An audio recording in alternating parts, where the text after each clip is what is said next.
Welcome to the Banker Lamp. Please enjoy the video. You start by giving yourself direct access. Open your file manager and grant storage permission. Once done, navigate to android/data/com, mojang/files/games/com, mojang/Minecraft Worlds. That folder holds every save.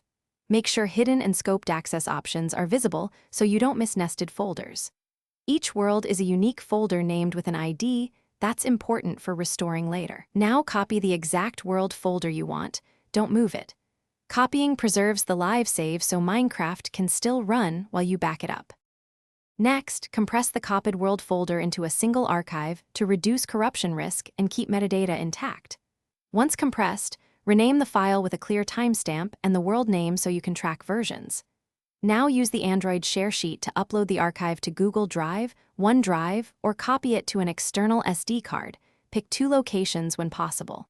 While uploading, check transfer progress and file size. If you have limited space, delete older archives after confirming new ones open correctly. To finish, close Minecraft, move the unzipped world folder back into the Minecraft Worlds directory, and ensure the folder name exactly matches expected naming. Then reopen Minecraft and load the world. If it doesn't appear, check Android storage permissions and that the folder owner isn't restricted by scoped storage. Use a file manager that can write to Android/data.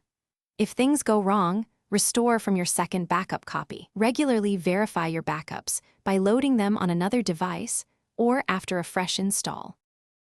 Thanks for watching. If this was helpful, leave a like and consider subscribing. See you next time.